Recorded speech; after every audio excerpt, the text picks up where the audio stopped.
এ ছেলে মোবাইলটা নামো। প্লাস্টিক কোথাকার। ওই খেলোয়াড়ের গেঞ্জি গায়ে দিয়ে আসছো কেন বেটা, বোকা ছেলে? মুসলমানের জামা কোথায়? আর্জেন্টিনার একজন খেলোয়াড় তো মুসলমান না, কথা বলেন, এরা তো কাফের, স্পষ্ট বেঈমান। বেঈমানের ডিজাইন মুসলমানের গায়ে লাগবে, তোর ইমানের সমস্যা। অনেক জঘন্য অপরাধ, খামখেয়ালি না। মানুষের নাচে দেখে আমিও নাচি, মাতাল। জিন্দেগি কোথা? আমি কার জামা গায়ে দিলাম? মেসি আমার কি? মেসি আমার বাপ? তাইলে তার কোনো আখলাক আছে? 9 বছর একজন মহিলার সাথে অবৈধ মেলামেশার পর 2টা বাচ্চা হয়েছে, এরপরে 2 বাচ্চা লইয়া 9 বছর পরে বেডিরে বিয়ে করছে। এর নাম হইল মেসি। এটা চরিত্র হলো কোনো মানুষের? সেটা প্রিয় হয় কেমনে ওই মানুষটা কারোর কাছে? বল লাইলেই একটা মানুষ প্রিয় হয়ে যায়? এই ছেলেরা কথা বলো না ভাই, এখানে শুনাইতেই হবে। ঘাবড়ানির কিছু নাই, ঘাবড়ানির কিছু নেই, হিম্মত করতেই হবে। মা বাবার খামখেয়ালির কারণে সন্তান বরবাদ। ডরায়, ব্যাটকায়, কিতা করতে হুজুর কই তো হনে না, রঙের আলাপ করে। ফোলা নষ্ট হইয়া ফচ্ছে গেছে, হেবড়া বইয়ে বইয়ে বন খায়, সাদওয়ানে গপ মারে। ওনার ছেলে নামাজ পড়ে না, মেয়ে নামাজ পড়ে না, চরিত্রহীন, সারা রাত সারাদিন উলঙ্গ ছবি দেখে, হেবড়া বইয়ে বইয়ে ভাত খায়, ঘুম যায়। স্ত্রী পর্দা করে না, হেতে বেড়া কামাই রোজগারি করে, পয়সা কামায়। কার জন্য কামাও মিয়া? এই জাহান্নামীর জন্য? এই টাকা রোজগারের কি অর্থ আছে বলেন না? সবাই ছেড়ে দিছে। আমাদের ছেলেরা, এই প্রত্যেকটা ছেলে আমাদের মুসলমানের ছেলে, এদের আল্লাহ কোথায়, আখেরাত কোথায়, পরকাল কোথায়, নামাজ কোথায়, বন্দেগী কোথায়, ফজরের নামাজ কোথায়, কেউ নাই নজর দেওয়ার। ছেড়ে দিছে ছেলে পেলে সব। এই ছেলে পেলে গুলো শত শত ছেলে, গ্রামের মহল্লার শত শত ছেলে, বছরের পর বছর ফজরের নামাজ পড়ে না। মা বাবার কলিজায় কোনো আফসোসও লাগে না, একটু দুঃখ লাগে না যে আহারে আমার ছেলের হবে কি, আমার মেয়ের হবেটা কি? এটা কি জীবন বলেন? তামসার নাম কি জিন্দেগি বলেন না বাপ? এই ছেলেরা যদি বুঝাইতেন, একটু একটু যদি বলতো, মা বাপ সচেতন হইতো, নিশ্চিত বদলাইতো। সবাই মিলে রঙিন টেলিভিশন, নাচ গান, এটারই জিন্দেগি বানায় নিছে।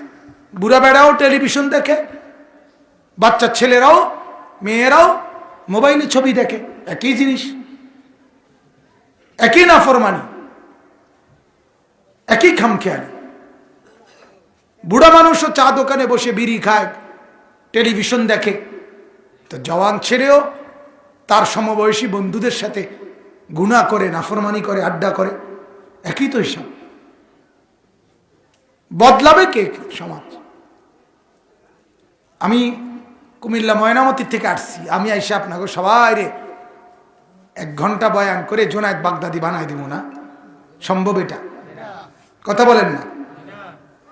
তাইলে আমরা তো বলতে না পারি, কিন্তু যার কাঁধে দায়িত্ব, উনি যদি দায়িত্ব কাঁধে না নেয়, সেটা তো জীবনেও কি হবে না, বাস্তবায়ন হবে না। প্রত্যেকটা অভিভাবকের দায়িত্ব তার সন্তানকে দিনদার বানানো, প্রত্যেকটা স্বামীর দায়িত্ব তার স্ত্রীকে পর্দানসীন বানানো, আর আমাদের দায়িত্ব বলা, দিক নির্দেশনা দেওয়া, বলে দেওয়া, বুঝায় দেওয়া, সজাগ করে দেওয়া, সচেতন করে দেওয়া, এর দূরে আমাদের জিম্মাদারি। আও ভাই জায়গা করে দাও, একটু জায়গা করে দাও। তোমরা এদিকে জায়গা আছে তো ভাইয়া, যাও না তোমরা এদিক দাও না ভাই, এদিক দিয়ে জায়গা আছে, আও। মাশাল ভাই তোমরাও আও, তোমরা ভিতরে আও, ওইখানে চেয়ারে বসো না, আও আসো ভাইয়া। মাশাল দেখেন এরা এরা আমাদের ছেলে, ভিতরে বসছে, ধমক দিলে কি হইছে? ধমক দেওয়ার মানে তো তাড়াইয়া দেওয়া না, ঠিক কি না বলেন না? ধমকের মাকসাদ কি? মানুষ বুঝে যিনি আমাকে বলছেন তিনি আমার কল্যাণ চান কিনা।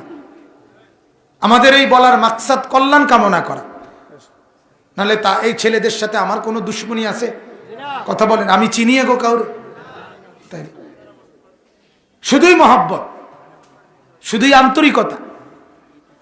মুসলমানের ছেলে যদি ভালো হয়, নেককার হয়, চরিত্রবান হয়, ইসলামের লাভ, দ্বীনের লাভ। সারা পৃথিবীর বেঈমান কেন লাফায়, সাহস করে মুসলমানের বিরুদ্ধে কেন? জানে মুসলমানের মূল শক্তি যেটা যুব সমাজ, এটা গুনার মধ্যে ভাসতেছে, চরিত্রহীনতার মধ্যে ভাসতেছে।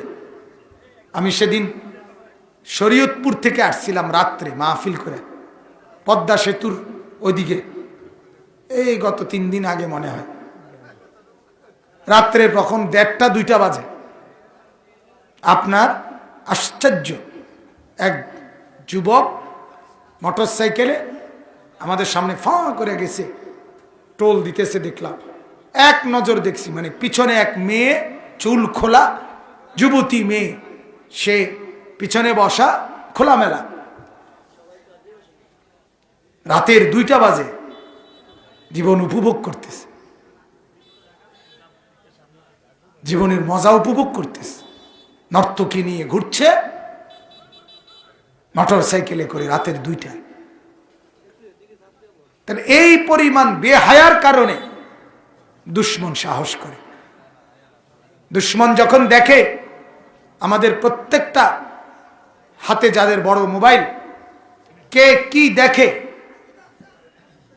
এটা অটোমেটিক দুশ্মন জানে। এটা এমন না যে তোমারটা তুমিই না, ওদের কাছেই আগে জমা হয় সবকিছু, কাফের বেঈমানদের কাছে, সেখান থেকেই দেখা হয়। ওরা বুঝে মুসলমানের বৃহৎ সংখ্যা কি দেখতেছে। আমার একদিন একজনে বুঝাই কইছে, কয় যে হুজুর এই কিটা ফেসবুক ইউটিউবে যে যেটা দেখে এরপরের বার খুললেই এটাই বেশতি আই নাকি বসি, হ্যাঁ এটাই আবার আসে বারবার। উলঙ্গ ছবি দেখছে একবার, এবার ঘন ঘন এটাই আইবে। নাচ দেখছে একবার, এটাই আসবে।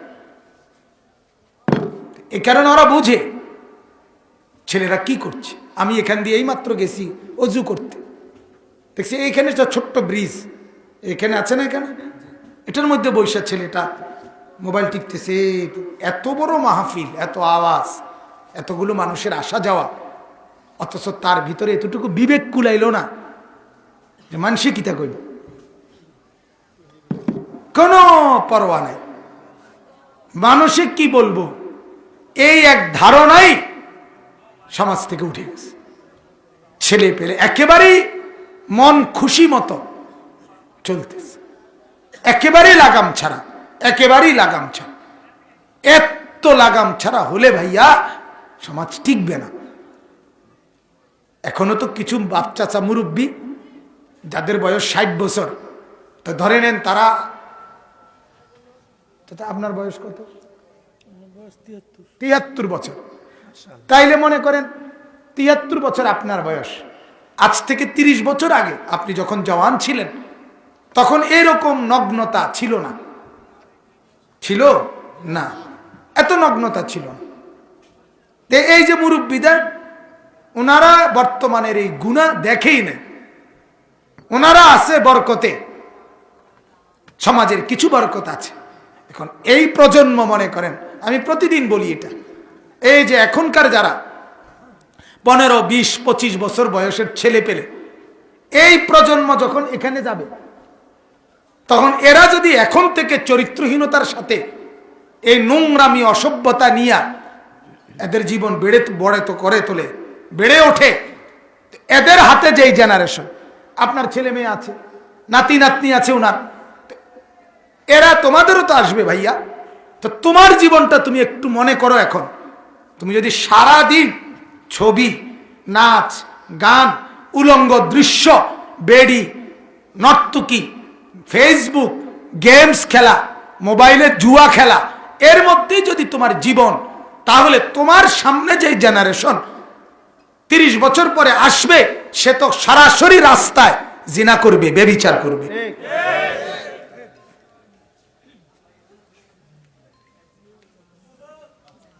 কি হালাত হবে তখন তোমাদের?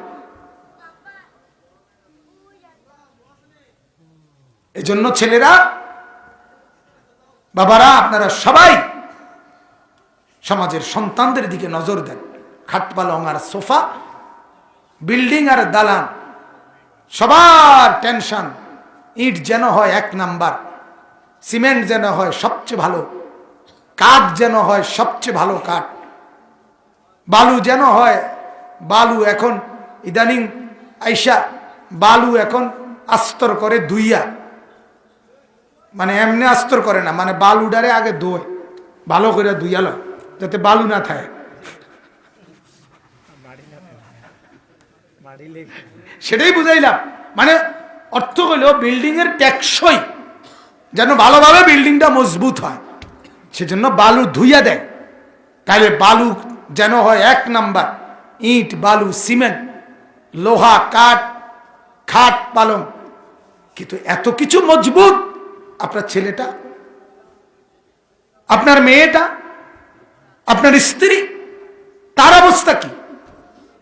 এই মজবুত খাটে শুইবে যে, তার হালাত কি? তার চরিত্র কোথায়? তাকে সুন্দর করার কোনো ফিকির নেই। মানুষকে সুন্দর করার, সাজাবার, ছেলে মেয়ে বিবি বাচ্চাকে সাজাইবার ফিকির নাই, খাট পালং সাজাইবার ফিকির। আরো ভালো ডিজাইন, ও একবারে ক্যাটালগ বই ছাইয়া 3 ঘন্টা লাগাইয়া বেডি ডিজাইন চয়েস করছে সোফার, খাটের, বক্স খাটের। বক্স খাট যেন হয় আনকমন। কিন্তু সন্তান, ছেলে মেয়ে, বলেন, এক খাট পালংয়ের চাইতে সন্তান কি দামি না? বলেন না? তার হালাত কি? এ ছেলেদের ভবিষ্যৎ কি? এদের জীবন না গড়ে দিলে, এদের জীবন যদি সুন্দর করে না দেয় কেউ, এমনি যদি ছেলে দেয়, বাবা ঘরে আইয়া ভাত খাইয়া যাও, এবার তোমার বন্ধুদের সাথে চলে তোমার যা মন চায় তুমি তাই করো, যেটা মনে করো এটা ফিন্দো, যেটা মনে করো এটা গাও দাও, চুল মানুষের মতো রাখো, নইলে জানোয়ারের মতো রাখো, যেটা ভাল লাগে এটা করো, খারাইয়া মতো নইলে বৈশা মতো। কোনো দিক নির্দেশনা মা বাবার যদি না থাকে, সমাজের, সন্তানের, আপনার পরিবার আগামী 30 বছর পরে কোথায় যাবে বলে?